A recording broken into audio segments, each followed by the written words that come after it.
Hi guys, magandang hapon po. So, welcome po sa ating ngayon, sa ating pagluluto. So, nais ko lang yung pasalamatan muna ang Panginoon sa araw-araw niyang blessings na binigay sa atin, no?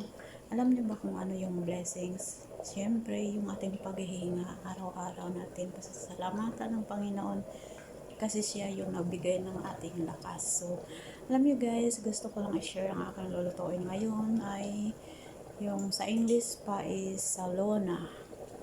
Tapos kung sa atin naman na Pilipinas ang tawag dyan ay simpleng tawag lang sa atin sa Pilipinas, diba? Tinatawag lang natin siya kung magluto tayo ng karne ay yun, gigisahin natin ang muna panakot tapos ilalagay ang karne. So, ang lulutuin ko po ngayon is maraglaham, ganon. Maraglaham means, pag sinabi ng amo na maraglaham, ano na yun siya, automatic na yan siya na meron siyang mga vegetables. So, lalagyan siya ng mga vegetables. So, dapat talaga malaman ng mga baguhan na OFWs, no, lalo na dito sa Middle East. Pag sinabi ng amo mo na you cook pagsasabi nilang maraglaham means automatic na yan talaga na hindi na yan sila nagsasabi na lalagyan mo ng gulay, kundi kahit sa mga YouTube channel yan, titingnan nyo yun siya, talaga, isi-search mo yung how to cook maraglaham. So, ganun yun na talaga yun, lalagyan talaga siya ng mga gulay. So guys, yung ginagawa ko po dyan sa gulay ay yung karne na yan. Una, nagisa ako ng yung onions at saka garlic. Pagkatapos kung mabango na yun siya, kunting mag-brown na siya, ilalagay ko na yung karne. Tapos lalagyan ko siya ng curcum. Tinatawag siya ng turmeric powder. Ayan. So, pagkatapos niyan ay ihalo ko dyan sa karne, imimix ko siya. Pagkatapos, lalagyan ko siya ng tomato paste. No, lalagyan ko siya ng tomato paste. Nakita ko sa inyo, ito yun siya. Depende sa inyo kung ubusin nyo or half, kalahati lang nito. So, pagkatapos nun ay nilagyan ng tomato paste. Pwede, kahit anong style guys, pwede rin ninyo lalagyan ng una ng mga ingredients, kagaya ng asin. Tapos yung black pepper, important talaga yun. Tapos yung kusbara powder. Ayan siya. Yan, kusbara powder yan. Tapos, nilagyan ko rin siya ng kunti lang masyado na black lemon powder. Maliit lang siya para lang siya mabango. At saka nilagyan ko siya ng ito siya guys, darsin powder. Ito ay tinatawag na cinnamon. Cinnamon ang kanyang tawag, sa ibang tawag ay siya, darsin. So yun, rin ako, nagpakulo ako ng tubig para sa white rice. So ayun guys, tapos nilagyan ko rin siya ng buhar. Ito siya, buhar. Ayun siya ang tinatawag na buhar. Yung mga powder yan siya. Pero depende rin sa amo nyo guys kung anong gusto nilang ilalagay. So, ito rin mabango siya. Dinagdagan ko ng maliit nito. Nilagyan ko siya. Yun, nakita ninyo na. So, pwede rin kayong maglagay ng ginger, yung loyan na powder kung gusto ninyo. Para complete. Hindi, ang dami naman talagang mga ingredients. No? So, pinipili lang talaga yung ilalagay dyan sa pagluluto ng marag. So, papakita ko sa inyo guys. Actually guys, naluto na talaga itong marag. Papunta na siyang paluto kasi kanina kasi habang nagluluto ako, tumatawag ako doon sa anak ko. Yun, nag-usap-usap kami. Kaya hindi ako nakabidyo. So, ngayon, sinasabi ko na lang sa inyo kung paano siya iluluto. So, ngayon, papakita ko sa inyo kung ano na ang nangyari dito sa niluto kong marag. So, let's go! So, ayan, titingnan natin. So, ayan na siya guys. Ayan na, nilagyan ko na siya ng mga gulay. Ito yung yung beans, ayan, pusa, patatas, ayan, may carrots. Ayan, ang laham. Ang laham means Arabic. Sa English, meat. Sa Arabic is laham. Yan, laham or karne sa Bisaya. Diba? Yan ang karne guys. Yan, may carrots siya. Nilagyan ko siya ng carrots, patatas, at saka yung pusa guys. Yung maliliit na parang upo sa Pilipinas. So, yan na siya. So, huwag kayong mag-alala bakit marami ang tubig nito. Kasi, pag maluto na talaga yan siya lahat-lahat, pati yung mga gulay, ay magiging ano siya, yung baga sticky. No? Mag-i-sticky yan siya mamaya. So, hindi pa yan siya kasi masyado luto ang gulay. So, okay guys. See you mamaya at hindi pa tayo tapos. Hihihihi. So, pwede rin natin siya lalagyan ng konting ito bell pepper or atsal para pang decoration. May pula-pula pero mamaya na siya. So, yan. Diba napakasarap talaga ang marag. Kung sa Pilipinas ay para siyang kaldereta kasi dahil dyan sa kulay, nagiging ganyan ang kulay niya kasi nilagyan natin siya ng tomato paste at saka yung mga ingredients, kagaya ng mga powders. So kahit ano ang gusto ng amo nyo. So ngayon tatakpan muna natin at ayan. So ngayon kumukulo na ang tubig. Yan, ilalagay na natin ang rice. So bago natin siya ilagay ang rice, pero kanina pa ito siya, nilagay ko ito siya dito, binabad ko siya ng tubig. Ayan, binabad ko yan siya ng tubig kanina. Tapos yan, hinugasan ko ulit. Pero kanina pa ito siya guys, mga kalahating oras na. Alam nyo kung bakit ko siya binabad? Kasi para madali lang siya maluto. Yan ang purpose ko kung bakit binabad ang rice. Kasi pag hindi mo pa talaga siya ibabad guys, yun, maghihintay ka pa ng matagal na kung kailan siya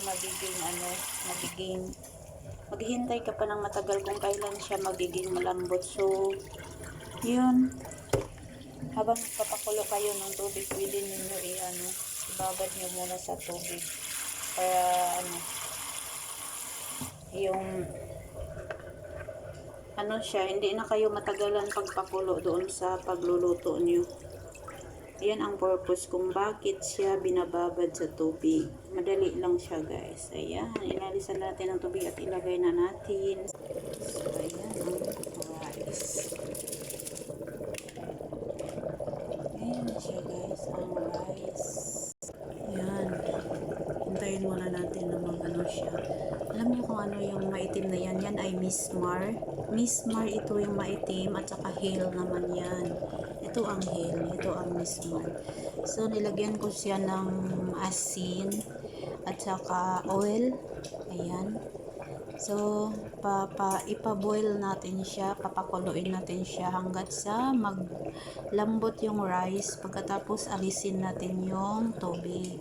So ganyan lang talaga guys ang pagluluto namin ng rice na white rice kung ang partner niya is marag. Ayan. Ganito kami magluto.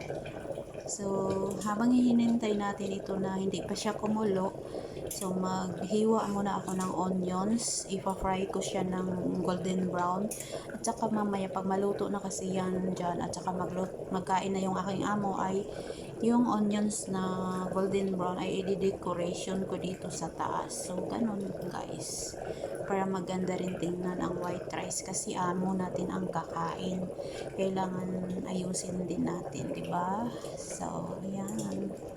So, ayan. Titingnan natin ang rice. Kumukulo pa siya. So, hindi pa siya. Wala pa.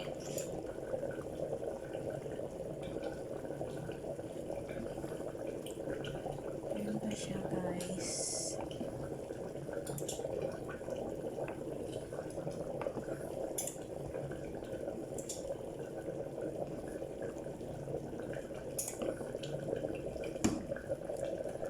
Ayan, wala pa. Hindi pa siya malambot. Ayan. Malapit na. So, ayan, titignan natin ang marak. Diba? Malapit na siya maluto. Luto na siya guys. Kasi alam nyo, nag-i-sticky na yung tubig. Ganyan tayo guys. Pag palagi na tayo magluto, malalaman natin kung luto na ba siya o hindi. Kahit hindi natin titikman. Ayan. Kasi dahil sa tubig niya, nag-i-sticky na. Pag sticky na talaga yung tubig niya masyado, ibig sabihin luto na siya. So, yan siya guys. Paluto na. Kulang na lang yung yung gulay. Malapit na talaga siya maluto. So, ayan, hintayin muna natin siya na maluto talaga. Pero luto na talaga siya. Ayan. So, ayan, nilagyan natin siya ng pangkulay. Diba? Para may kulay din. Kulay. Nilagyan natin siya ng color. Nasaan ba yun? Ayan guys, ang ating lutong marag. Diba? Pinahinaan ko na siya, nilagay ko na siya sa foil. Kasi, ano na siya, paluto na. Pwede rin natin ilagay sa tray. Ayan. Tray lang. Guys, ayan ang rice. Malapit na siya luto. Aalisin natin yung tubig na yan kasi marami siyang tubig. Ayan, alam nyo guys, inalisan ko siya ng tubig. Ayan, inalisan ko siya ng tubig ang rice. So, ibabalik na natin doon sa, babalik natin siya. Ayan. Ayan. Diba yun? Inalisan ko siya ng tubig. Kanina maraming tubig yun. Kasi, inalisan ko siya ng tubig guys kasi para maganda yung rice. Hindi siya putol. So, ganyan siya. Ayan. Ayan. Huwag lang siya natin masyadong para yung rice hindi maputol. So, ganyan guys ang pagluluto ng rice dito sa Middle East. So, ayan.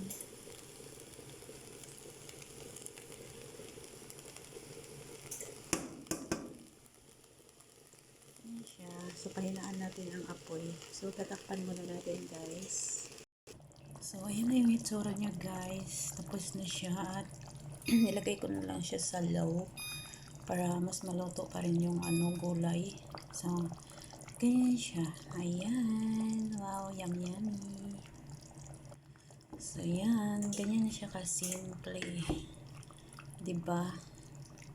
Lagyan ko rin siya ng kasi ibang amoy ng karne. Ngayon, parang ibang amoy niya. Pero masarap siya, guys. Ayan. Nilagyan ko lang siya ng dahon ng paminta. At saka ito yung black lemon para mabango rin ang ating niluto. Ayan. So, may mga siya.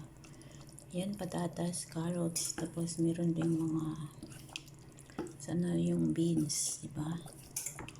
Ayan ang mga beans. So, ayan siya guys. Tapos na siya.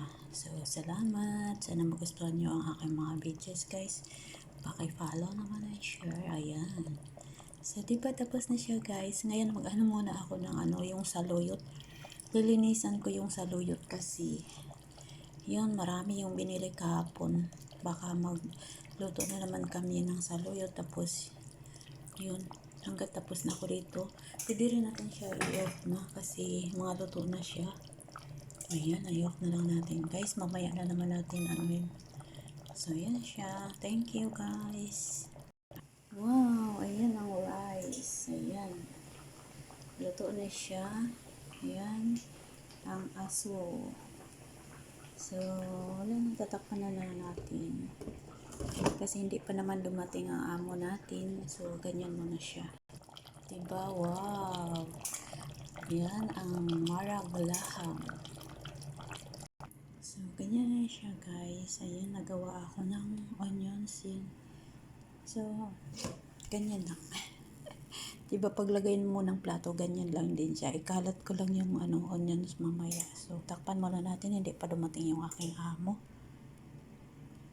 So, ayan din, nilagyan ko siya para mabango at maamoy.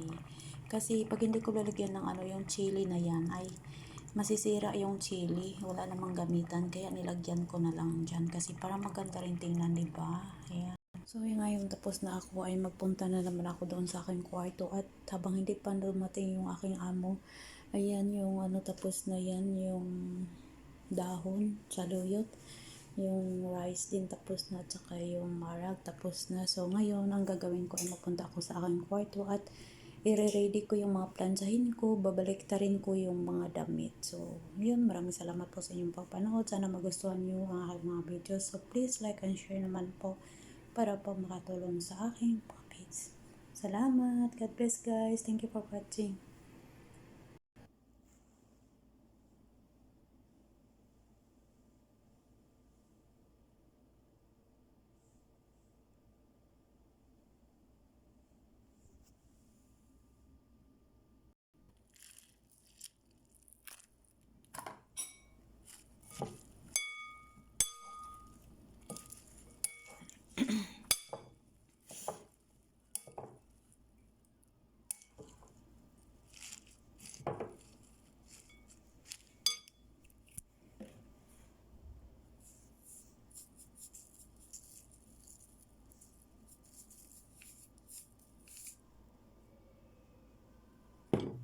Andyan na sila. Andyan na sila guys. Ayan.